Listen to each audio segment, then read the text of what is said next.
Hello दोस्तों, 12th class के physics series के इस वीडियो में हम लोग पढ़ेंगे द्रव्य तथा विकिरण की प्रकृति, जो कि 6 नंबर का आएगा।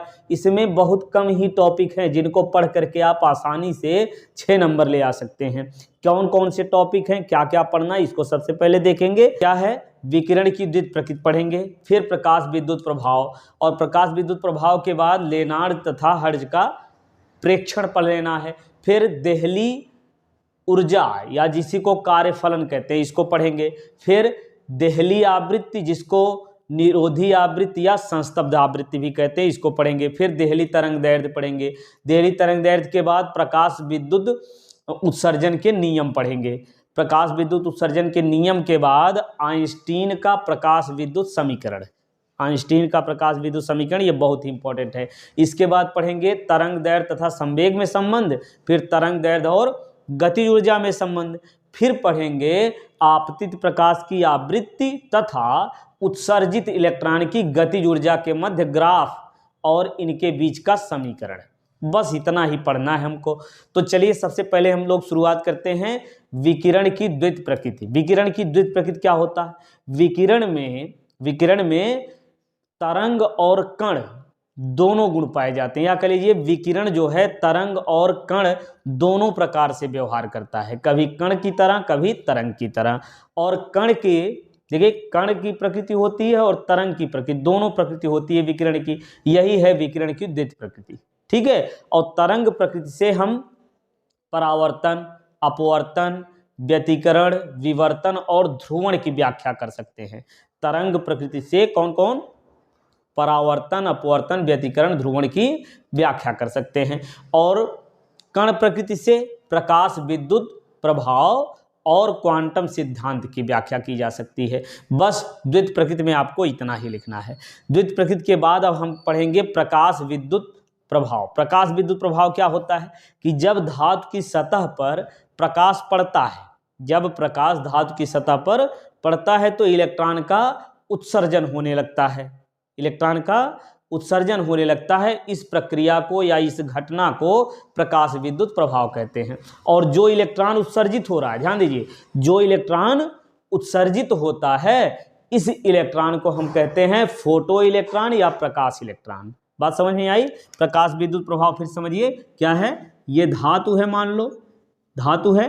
अब धातु पर क्या होगा?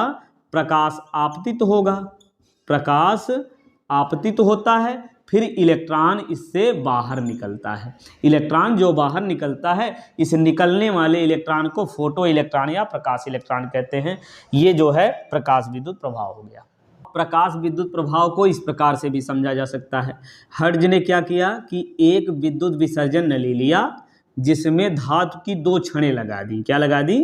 धातु की 2 छड़ें लगा दी, एक P1 और दूसरा P2, या कह सकते हैं जिसमें धातु की 2 प्लेटें लगा दियां P1 और P2। P1 सिरे को बैटरी के ऋण सिरे से जोड़ दिया और P2 सिरे को बैटरी के धन सिरे से जोड़ दिया, ऐसे। और बीच में एक लगा दिया धारा मापी। क्या लगा दिया? धारा मापी। तो और इसके बाद फिर क्या किया? देखिए, ये ऋण प्लेट है, ये धन प्लेट है कि नहीं। अब क्या होगा? देखिए, ये परिपथ पूरा है नहीं, तो धारा मापी में विक्षेप भी नहीं होगा। क्या नहीं होगा? धारा मापी में विक्षेप भी नहीं होगा। और ये क्या हो गई? बैटरी। फिर क्या किया? P1 प्लेट पर पराबैंगनी किरणों को आपतित कराया, और जब P1 प्लेट पर पराबैंगनी किरणों को आपतित कराया तो क्या होता है? P1 प्लेट से इलेक्ट्रॉन का उत्सर्जन होता है। अब ये इलेक्ट्रॉन ऋण आवेशित होने के कारण किधर जाएगा? धन प्लेट की ओर। तो ये इलेक्ट्रॉन धन प्लेट की ओर गति करते हैं, जिससे परिपथ पूरा हो जाता है और धारामापी में विक्षेप होता है, या कह लीजिए इससे धारा बहने लगती है। तो इससे जो धारा बहती है इसको कहते हैं प्रकाश विद्युत धारा। क्या कहते हैं? प्रकाश विद्युत धारा। तो प्रकाश विद्युत धारा क्यों कह रहे हैं? क्योंकि प्रकाश द्वारा इसमें विद्युत धारा प्रवाहित होने लगती है। समझ में आया प्रकाश विद्युत प्रभाव?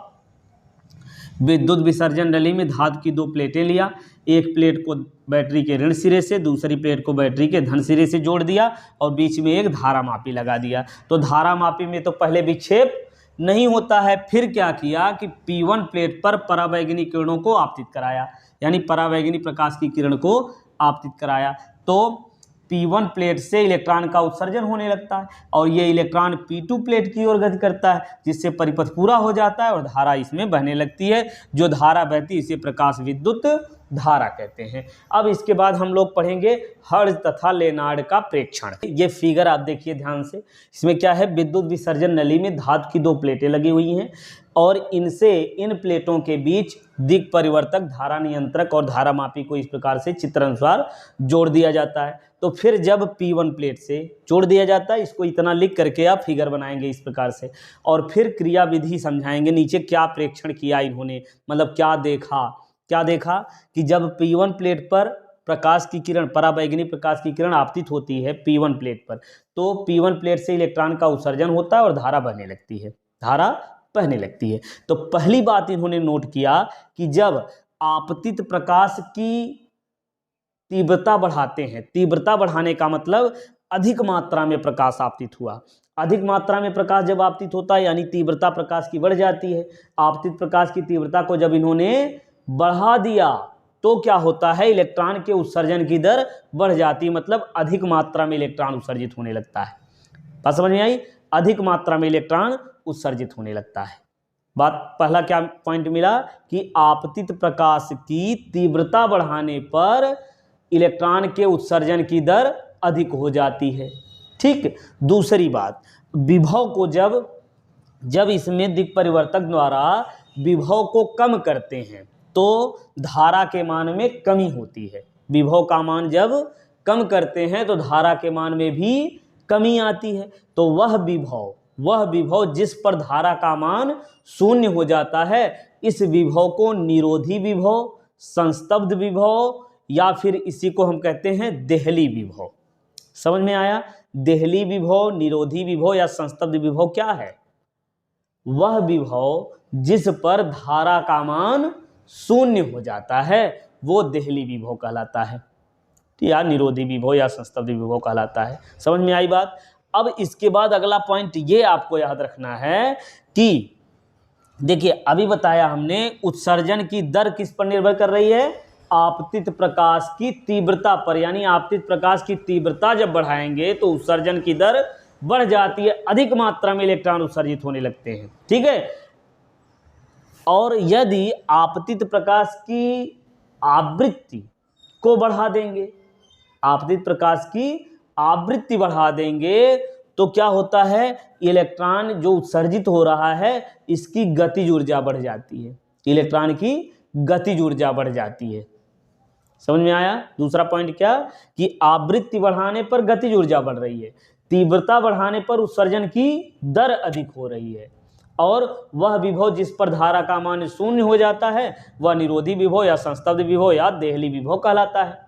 ठीक, इतनी बात यहाँ से आपको याद रखनी है। यही हम समझ लेते हैं कार्यफलन या देहली ऊर्जा क्या है। कार्यफलन क्या होता समझिए, ये मान लीजिए धातु है, अब धातु से इलेक्ट्रॉन को निकालने के लिए क्या करना पड़ता है, प्रकाश आपतित कराना पड़ता है। तो ये प्रकाश की ऊर्जा यदि कम है, समझिए प्रकाश की ऊर्जा अगर कम है तो इलेक्ट्रॉन का उत्सर्जन नहीं करा पाएगी। अब ऊर्जा को क्रमशः बढ़ाते जाइए तो जिस ऊर्जा पर इलेक्ट्रॉन ये निकलने लगा, उत्सर्जित होने लगा, उसी ऊर्जा को हम कहते हैं कार्यफलन या देहली ऊर्जा। समझ में आया? देहली ऊर्जा या कार्यफलन क्या है? आपतित प्रकाश की वह न्यूनतम ऊर्जा जो धातु की सतह से इलेक्ट्रॉन को उत्सर्जित कराने के लिए आवश्यक होती है, उसे क्या कहते हैं, कार्यफलन या देहली ऊर्जा कहते हैं। समझ में आया?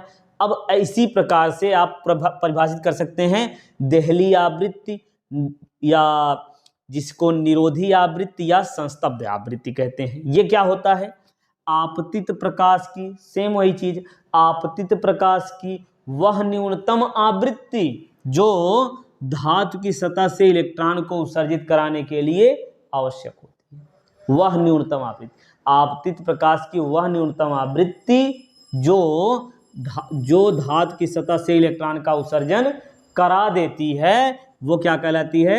देहली आवृत्ति कहलाती है। अब इसी प्रकार से देहली तरंगदैर्घ्य समझ लीजिए। देहली तरंगदैर्घ्य क्या होगा? देहली आवृत्ति वाले प्रकाश की जो तरंगदैर्घ्य होती है उसे देहली तरंगदैर्घ्य कहते हैं। देहली आवृत्ति वाले प्रकाश की तरंगदैर्घ्य जो होगी वही क्या होती है? देहली तरंगदैर्घ्य। समझ गए?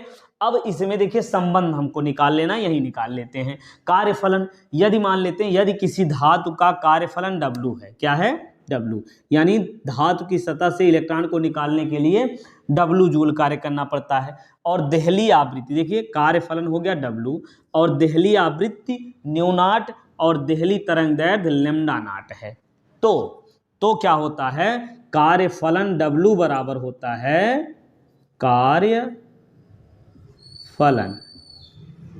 कार्यफलन W बराबर क्या होगा? H new not. ठीक है। और आवृत्ति बराबर आपको याद रखना है, आवृत्ति बराबर होता है चाल बटे तरंगदैर्घ्य। तो देहली आवृत्ति बराबर क्या होगा? चाल बटे देहली तरंगदैर्घ्य। अब यहाँ मान रखेंगे आप तो कार्यफलन W बराबर H C अपान लैम्डा नॉट, ये भी मिल जाएगा। तो ये दोनों फार्मूले आपको अच्छे से याद रखने हैं। ये कार्यफलन हो गया। अब इसके बाद हमको पढ़ना है प्रकाश विद्युत उत्सर्जन के नियम। ये नियम क्या है? ये बहुत ही इंपॉर्टेंट है, ये पूछा जाता है। तो इसको आज आप कभी भी नहीं भूलेंगे, ध्यान से केवल सुनते जाइए। क्या है? पहला देखिए, पहली बात तो आप शुरुआत में लिखेंगे लेनार्ड तथा मिलिकन ने प्रकाश विद्युत उत्सर्जन के प्रेक्षणों के आधार पर कुछ नियम दिया है, जो कि प्रकाश विद्युत उत्सर्जन का नियम है। ठीक है। तो प्रकाश विद्युत उत्सर्जन का नियम किसने दिया? लेनार्ड और मिलिकन ने दिया। किसके आधार पर? प्रकाश विद्युत उत्सर्जन के प्रेक्षण के आधार पर। लेनार्ड तथा मिलिकन ने प्रेक्षण किया था ना, उसी प्रेक्षण के आधार पर इन्होंने अपना नियम दिया है। तो पहली बात क्या बताया कि देखिए प्रकाश, अभी हमने बताया था ना, प्रकाश इलेक्ट्रॉन के उत्सर्जन की दर। चलिए थोड़ा थोड़ा हम लिख देते हैं जिससे याद करने में आपको बहुत ही आसानी हो। प्रकाश इलेक्ट्रॉन के उत्सर्जन की दर यदि ज़्यादा है तो इसका मतलब अधिक मात्रा में इलेक्ट्रॉन निकल रहे हैं। प्रकाश इलेक्ट्रॉन के उत्सर्जन की दर जो होती है वो आपतित प्रकाश की तीव्रता के अनुपाती होती है, यानी तीव्रता बढ़ गई है। प्रकाश की तीव्रता बढ़ जाने का मतलब ये है कि ज़्यादा मात्रा में प्रकाश आपतित हो रहा है, ज़्यादा मात्रा में प्रकाश आपतित हो रहा है तो तीव्रता बढ़ जाएगी। और तीव्रता बढ़ जाएगी यानी ज़्यादा मात्रा में प्रकाश आपतित होगा तो प्रकाश इलेक्ट्रॉन के उत्सर्जन की दर बढ़ जाएगी, यानी अधिक मात्रा में इलेक्ट्रॉन भी उत्सर्जित होने लगेंगे। जब ज़्यादा प्रकाश आएगा तो ज़्यादा इलेक्ट्रॉन निकालेगा, सीधी बात है। तो पहली बात आपको क्या मिल गई?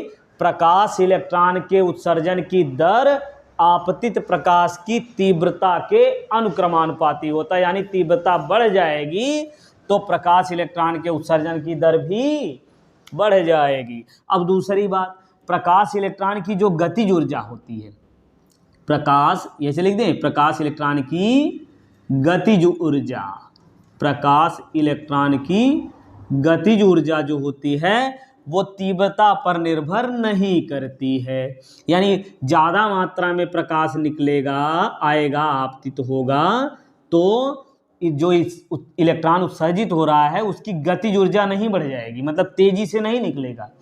तीव्रता बढ़ाने पर अधिक मात्रा में इलेक्ट्रॉन निकलता है, गतिज ऊर्जा उसकी नहीं बढ़ती है। समझ गए? तीव्रता पर निर्भर नहीं करता है, तीव्रता पर निर्भर नहीं करता है। फिर किस पर करता है? फिर किस पर निर्भर करता है? ये इलेक्ट्रॉन की जो गतिज ऊर्जा होती है ये किस पर निर्भर करती है? आवृत्ति पर। गतिज ऊर्जा किस पर निर्भर करती है? आपतित प्रकाश की आवृत्ति पर। तो तीसरा पॉइंट आप क्या लिखेंगे कि प्रकाश इलेक्ट्रॉन की, या कहिए उत्सर्जित प्रकाश इलेक्ट्रॉन की गतिज ऊर्जा आपतित प्रकाश की आवृत्ति के बढ़ने पर बढ़ती है। आपतित प्रकाश की आवृत्ति यदि ज़्यादा हो गई तभी तो उसकी ऊर्जा ज़्यादा हुई। प्रकाश की ऊर्जा h न्यू होती है, अभी आगे पढ़ेंगे हम। तो आवृत्ति बढ़ जाएगी तो ऊर्जा बढ़ जाएगी, ऊर्जा ज़्यादा मिलेगी तो गतिज ऊर्जा भी बढ़ जाएगी। समझ गए? तीनों पॉइंट याद हो गया? फिर से रिवाइज कर लीजिए, याद हो जाए यहीं। क्या? प्रकाश इलेक्ट्रॉन के उत्सर्जन की दर आपतित प्रकाश की तीव्रता के अनुक्रमानुपाती होता है। दूसरा, उत्सर्जित प्रकाश इलेक्ट्रॉन की गतिज ऊर्जा आपतित प्रकाश की तीव्रता पर निर्भर नहीं करती है। फिर किस पर करती है? तीसरा पॉइंट लिखेंगे, उत्सर्जित प्रकाश इलेक्ट्रॉन की गतिज ऊर्जा आवृत्ति यानी आपतित प्रकाश की आवृत्ति के बढ़ने पर बढ़ती है, घटने पर घटती है। आवृत्ति जब बढ़ाएंगे तो गतिज ऊर्जा बढ़ जाएगी, गतिज ऊर्जा बढ़ जाएगी। तो चौथा पॉइंट आप लिखेंगे कि वह न्यूनतम आवृत्ति जिस पर आपतित प्रकाश की वह न्यूनतम आवृत्ति, आपतित प्रकाश की, यहाँ लिखेंगे क्या? आपतित प्रकाश की वह न्यूनतम आवृत्ति जिससे धातु की सतह से इलेक्ट्रॉन का उत्सर्जन होने लगता है, उस ऊर्जा को, उस आवृत्ति को देहली आवृत्ति कहते हैं। क्या कहते हैं? देहली आवृत्ति। तो आप चौथे पॉइंट में देहली आवृत्ति को परिभाषित कर लेंगे उत्सर्जन के नियम में। देहली आवृत्ति आप अभी हमने याद कर लिया, क्या होता है? आपतित प्रकाश की वह न्यूनतम आवृत्ति जिससे धातु की सतह से इलेक्ट्रॉन का उत्सर्जन होने लगता है, उस आवृत्ति को देहली आवृत्ति कहते हैं। पांचवें पॉइंट में क्या लिखेंगे कि जैसे ही धातु की सतह पर प्रकाश आपतित होता है, तुरंत ही इलेक्ट्रॉन का उत्सर्जन प्रारंभ हो जाता है। मतलब धातु की सतह पर जैसे ही प्रकाश पड़ी, इलेक्ट्रॉन तुरंत निकलने लगता है। यदि आपतित प्रकाश की आवृत्ति उसकी देहली आवृत्ति से अधिक आवृत्ति है, या कह लीजिए आपतित प्रकाश की ऊर्जा देहली ऊर्जा या कह लीजिए कार्यफलन से अधिक है, तो इलेक्ट्रॉन का उत्सर्जन तुरंत होने लगता है। ये 5 पॉइंट है आपका, ये याद हो गया होगा। चलिए अब इसके बाद हम पढ़ेंगे आइंस्टीन का प्रकाश विद्युत समीकरण। आइंस्टीन का प्रकाश विद्युत समीकरण समझेंगे हम। 1905 ईस्वी में आइंस्टीन ने क्वांटम सिद्धांत के आधार पर, किसके आधार पर? क्वांटम सिद्धांत के आधार पर एक समीकरण बनाया जो आइंस्टीन के प्रकाश विद्युत समीकरण के नाम से जाना जाता है। अब ये समीकरण कैसे बनाया, किसके आधार पर बनाया? अभी बताया हमने, क्वांटम सिद्धांत के आधार पर। अब क्वांटम सिद्धांत क्या, इसको समझ लीजिए थोड़ा सा। क्या है कि प्रकाश जो होता है ऊर्जा के बंडलों या पैकेटों के रूप में चलता है, जिसको क्या कहते हैं? फोटॉन कहते हैं। प्रकाश ऊर्जा के छोटे छोटे बंडलों या पैकेटों के रूप में चलता है, जिसको क्या कहा जाता है? फोटॉन कहा जाता है। और फोटॉन की ऊर्जा जो होती है h होती है। आपतित प्रकाश की तीव्रता यदि बढ़ जाए, क्या बढ़ जाए? तीव्रता बढ़ जाए तो प्रकाश के फोटॉनों की संख्या बढ़ जाती है। क्या बढ़ जाती है? फोटॉनों की संख्या। फोटॉनों की संख्या कब बढ़ती है? जब तीव्रता बढ़ जाती है। अभी हमने बताया ना कि तीव्रता बढ़ाने पर इलेक्ट्रॉन के उत्सर्जन की दर अधिक हो जाती है, यानी अधिक मात्रा में इलेक्ट्रॉन उत्सर्जित होने लगते हैं। क्यों उत्सर्जित होने लगते हैं? क्योंकि फोटॉनों की संख्या बढ़ जाती है। ठीक है। अब इन्होंने क्या बताया कि प्रकाश फोटॉन के रूप में चलता है ना, ऊर्जा के छोटे छोटे बंडलों या पैकेटों के रूप में चलता है, जिसको फोटॉन कहते हैं। अब ये धातु की सतह पर जब पड़ता है, जब ये प्रकाश धातु की सतह पर पड़ता है, तो ये फोटॉन की ऊर्जा जो बंडल या पैकेट है, वो अपनी संपूर्ण ऊर्जा धातु के किसी एक इलेक्ट्रॉन को दे देता है और अपना अस्तित्व समाप्त कर लेता है। ठीक है। ये प्रकाश फोटॉन के रूप में चलता है, h ऊर्जा है, ये आएगा अपनी ऊर्जा किसी एक इलेक्ट्रॉन को दे देगा और अपना अस्तित्व समाप्त कर लेगा। अब इस ऊर्जा को ये इलेक्ट्रॉन दो जगह खर्च करता है, दो रूपों में खर्च करता है। कैसे? क्या क्या? पहले तो इलेक्ट्रॉन बाहर निकालने में किया गया कार्य, धातु से इलेक्ट्रॉन को बाहर निकालने में, और दूसरा गतिज ऊर्जा को बढ़ाने में।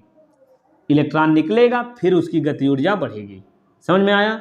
ये प्रकाश, ये जो फोटॉन की ऊर्जा है, ये दो जगह खर्च होती है।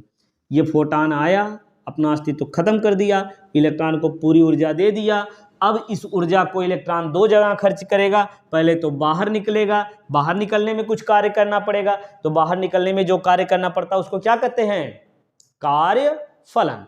यानी कार्यफलन के बराबर ऊर्जा यहाँ खर्च हो गई बाहर निकालने में, और जो शेष ऊर्जा बचेगी उसी ऊर्जा से वो अपनी गति ऊर्जा को बढ़ाएगा। इसी आधार पर इन्होंने समीकरण दिया। इतना लिखने के बाद आप नीचे लिखेंगे कि यदि आपतित प्रकाश की ऊर्जा क्या है, यदि आपतित प्रकाश की ऊर्जा hν है या फोटान की ऊर्जा hν है, और धातु का कार्यफलन W है, और उत्सर्जित इलेक्ट्रॉन की गतिज ऊर्जा Ek है, तो क्या होता है, फोटान की ऊर्जा बराबर क्या होता है, अभी हमने बताया ना, फोटान की ऊर्जा कुल ऊर्जा को कहाँ खर्च करता है, कार्यफलन यानी इलेक्ट्रॉन को बाहर निकालने में और गतिज ऊर्जा को बढ़ाने में। तो गतिज ऊर्जा प्लस गतिज ऊर्जा लिख दे रहे हैं, ठीक है, ये हो गया। तो यहाँ से क्या मिलेगा, फोटान की ऊर्जा hν है, कार्यफलन क्या है W है, और गतिज ऊर्जा क्या हो गई Ek, ये मिल गया हमको। अब यहाँ से देखिए हम मान लेंगे कि यदि देहली आवृत्ति न्यूनाट है, क्या आपतित प्रकाश की, यदि आपतित प्रकाश की देहली आवृत्ति, क्या देहली आवृत्ति न्यूनाट है, तो कार्यफलन कितना मिलेगा, तो कार्यफलन W बराबर क्या आ जाएगा, hν0, यहीं रख लीजिए। तो अब मिल जाएगा हमको समीकरण 1 से, समीकरण 1 में ऐसे कर लीजिए, समीकरण 1 में W का, कैपिटल W है, में W का मान रखने पर, अब रख लीजिए तो क्या मिलेगा, hν इज इक्वल टू, ये W की जगह क्या लिखेंगे, hν0 प्लस Ek, ठीक है। अब इसको पक्षांतर कर लीजिए तो क्या मिल जाएगा, यहाँ से लिखिए, यहाँ से हमको मिल जाएगा hν minus hν0 is equal to Ek, ठीक है। तो H कॉमन ले लीजिए तो क्या मिलेगा, nu minus hν0 is equal to Ek, ये हो गया। समीकरण 2 बना लीजिए। अब आगे हम लिखेंगे कि यदि उत्सर्जित प्रकाश इलेक्ट्रॉन का द्रव्यमान यम व अधिकतम वेग क्या मानेंगे, v मैक्स है, तो गतिज ऊर्जा कितनी हो जाएगी, किसकी, उत्सर्जित प्रकाश इलेक्ट्रॉन की गतिज ऊर्जा कितनी बन जाएगी, Ek बराबर मिल जाएगा हमको, बताइए क्या होगा, यम द्रव्यमान का वेग v है, या कह लीजिए कि यम द्रव्यमान का कण अगर v वेग से जा रहा है तो गतिज ऊर्जा कितनी होती है, हाफ यम v स्क्वायर। तो यहाँ से क्या मिलेगा, half m v max square. अब यहाँ समीकरण 2 में रख लीजिए, आइंस्टीन का प्रकाश विद्युत समीकरण मिल जाएगा। क्या करेंगे, समीकरण 2 से, या समीकरण 2 में रखने पर, तो 2 में रख लीजिए, क्या मिल जाएगा, hν minus hν0 is equal to half m v max square, ये मिल गया प्रकाश विद्युत समीकरण। अब पढ़ेंगे हम लोग डी ब्रागली तरंग दैर्ध्य के बारे में। इसमें प्रश्न कैसे पूछता है, कई प्रकार से प्रश्न पूछता है, इसमें न्यूमेरिकल भी होता है, और डी ब्रागली तरंग दैर्ध्य के लिए व्यंजक स्थापित करिए, ऐसे पूछ सकता है, या कहेगा डी ब्रागली तरंग दैर्ध्य और संवेग के मध्य संबंध स्थापित करिए, डी ब्रागली तरंग दैर्ध्य और गतिज ऊर्जा के मध्य संबंध स्थापित करिए, ठीक है। तो चलिए शुरू करते हैं, हम बताते हैं क्या होता है डी ब्रागली तरंग दैर्ध्य के बारे में। देखिए, न्यू आवृत्ति, क्या लिखेंगे, न्यू आवृत्ति के प्रकाश के फोटान की ऊर्जा कितनी होती है भाई। न्यू आवृत्ति यदि है तो ऊर्जा कितनी होगी बताइए, h न्यू। ठीक है, ये जो प्रकाश है उसकी ऊर्जा न्यू है। तो यदि फोटान का द्रव्यमान यम है, यदि यम द्रव्यमान का फोटान यम द्रव्य, या ऐसे करिए कि आइंस्टीन के विशिष्ट सापेक्षता के सिद्धांत से, विशिष्ट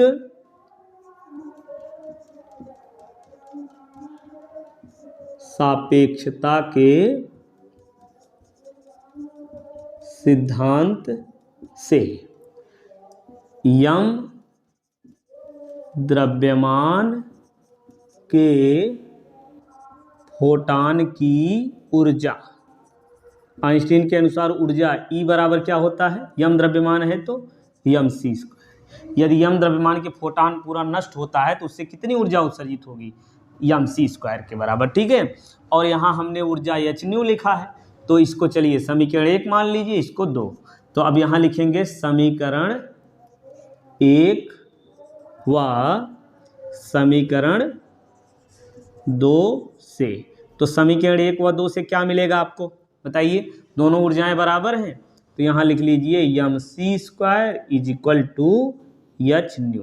ठीक, अब चूंकि अभी हमने बताया न्यू बराबर क्या होता है, न्यू यानी आवृत्ति, आवृत्ति बराबर होता है चाल बटे तरंग दैर्ध्य। ठीक है, यही जो तरंग दैर्ध्य है इसी को डी ब्रागली तरंग दैर्ध्य कहेंगे। चलिए अब यहाँ रख लीजिए, तो यहाँ से आएगा m c square is equal to h c upon lambda.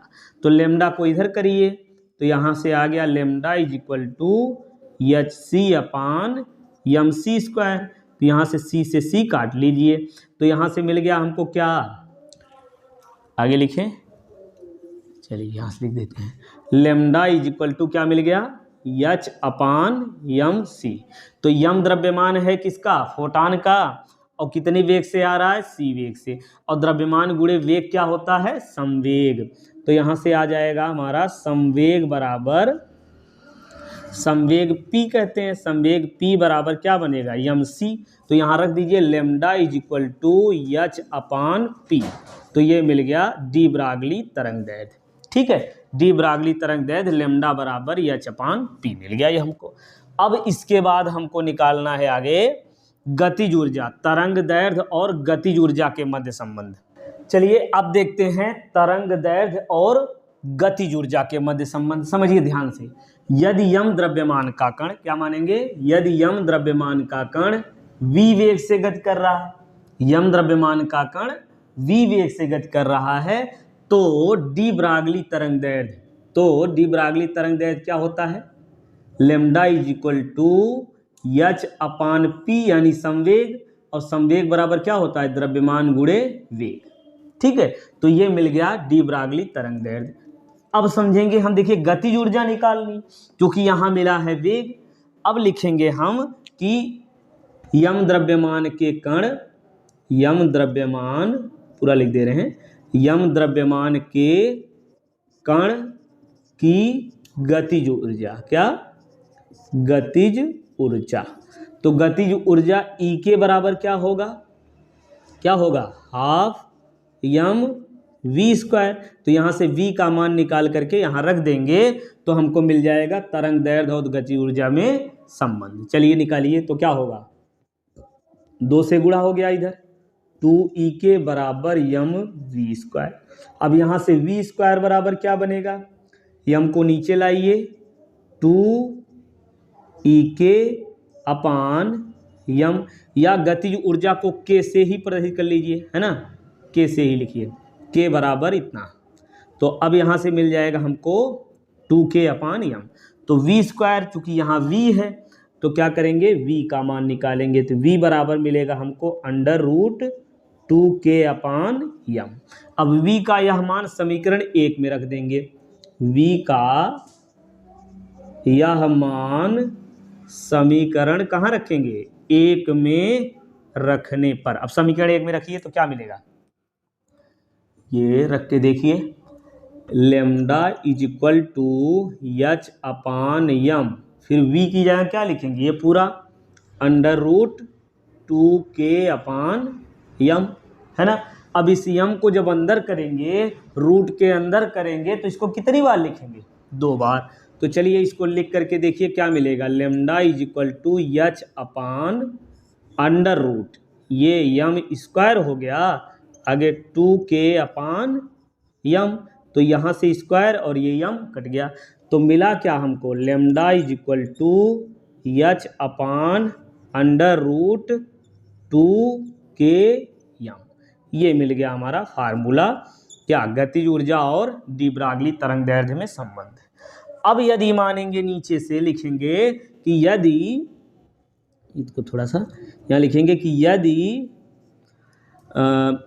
Electron, यदि उत्सर्जित इलेक्ट्रॉन, ऐसे लिखिए, यदि उत्सर्जित इलेक्ट्रॉन v वोल्ट के विभवांतर द्वारा त्वरित होता है, v वोल्ट के विभवांतर से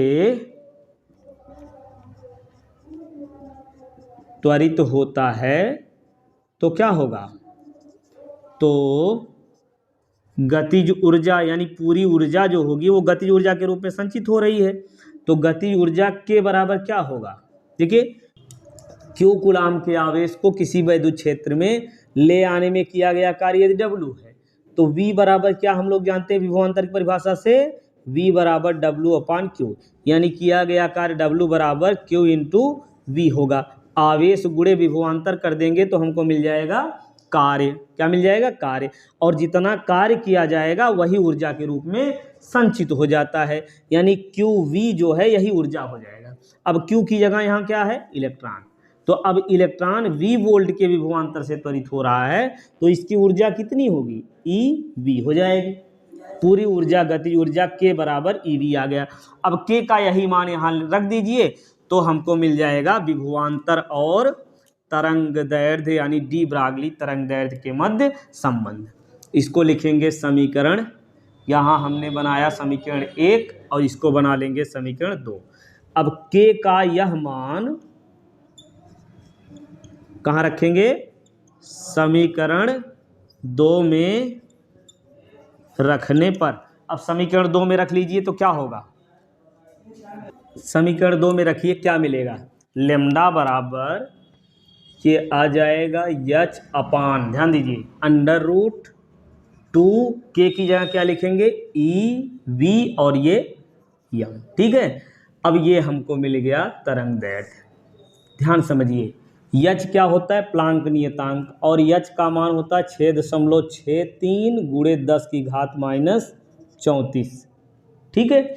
और इलेक्ट्रॉन पर कितना आवेश होता है, 1.6 10 की घात माइनस 19 कूलाम, और इलेक्ट्रॉन का द्रव्यमान क्या होता है, इलेक्ट्रॉन का द्रव्यमान होता है 9.1 गुणे 10 की घात माइनस 31 किलोग्राम।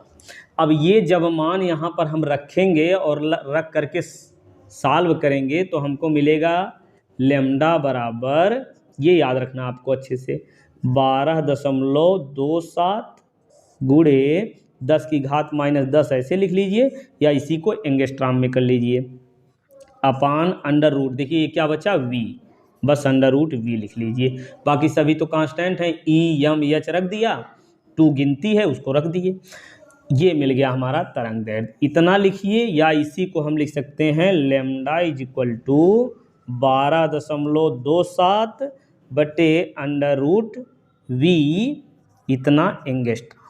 ये अच्छे से फार्मूला आपको याद रखना है, ठीक। अब देखेंगे आपतित प्रकाश की आवृत्ति और उत्सर्जित प्रकाश इलेक्ट्रॉन की गतिज ऊर्जा के मध्य ग्राफ। ये हो, इधर हम लिखेंगे, ये जो x अक्ष होता है इसको हम मान लेते हैं आवृत्ति, ये क्या हो गई, आवृत्ति, और ऊपर लिख लेंगे उत्सर्जित इलेक्ट्रॉन की अधिकतम गतिज ऊर्जा। तो अब इसके लिए ग्राफ जो मिलता है वो इस प्रकार से मिलता है, ऐसे, ये क्या है, आवृत्ति, न्यू नॉट, इससे देखिए ये न्यू नॉट मतलब इससे ऊपर जाएगा। देखिए ग्राफ अगर ऊपर गया है तो इसका मतलब गतिज ऊर्जा है, और अगर नीचे है तो गतिज ऊर्जा नहीं है। इस पर है तो गतिज ऊर्जा शून्य हो गई है। तो जब इलेक्ट्रॉन धातु की सतह से निकला और निकल करके वहीं रुक गया, इसका मतलब जो आवृत्ति होगी वो देहली आवृत्ति होगी, गतिज ऊर्जा शून्य है यहाँ पर। ठीक है, इस पर ऊर्जा जो है, इस पर गतिज ऊर्जा शून्य है। अब क्या करेंगे, इसके लिए ये जो नीचे मिलता है ये खंड, इसको बी मान लेते हैं। अब आपको याद होगा अंतःखंड रूप का समीकरण इस प्रकार से मिलता था। तो ये सी अंतःखंड कटा है, तो यक्स यक्स डैश ऐसे होता है, वाई वाई डैश। तो वाई बराबर यहाँ से हमको क्या मिलता है, वाई बराबर यम यानी प्रवणता यम यक्स प्लस सी, ये होता है सी क्या है, ये अंतःखंड। अब धनात्मक दिशा में कटा है, यहाँ क्या कटा है, ऋणात्मक दिशा में कटा है। तो गतिज ऊर्जा और आवृत्ति के मध्य जो संबंध मिलेगा वो हमको इस प्रकार से मिलेगा। देखिए ये गतिज ऊर्जा ई के है ना, वाई की जगह क्या है ई के, बराबर यम यक्स प्लस सी। यम क्या है, एक नियतांक है, तो ए लिख देंगे नियतांक ए। यक्स जो है ये एक्स अक्ष के स्थान पर क्या है, आवृत्ति, आवृत्ति न्यू लिख लीजिए। अब फिर अंतःखंड कितना कटा है, ये ऋणात्मक दिशा में कटा है तो माइनस बी। तो ये हो गया समीकरण और ये हो गया ग्राफ। बस कौन सा ग्राफ, आपतित प्रकाश की आवृत्ति और उत्सर्जित इलेक्ट्रॉन की अधिकतम गतिज ऊर्जा के मध्य ये ग्राफ है। ये ग्राफ मिल गया है और ये मिल गया है इससे समीकरण। बस इतना हो गया, इतना ही इस वीडियो में पढ़ना है। इतना यदि आप तैयार कर लेते तो पूरा ये 6 नंबर आपका कंप्लीट हो जाएगा। इसके बाद न्यूमेरिकल वाला पार्ट अगले दिन हम करेंगे।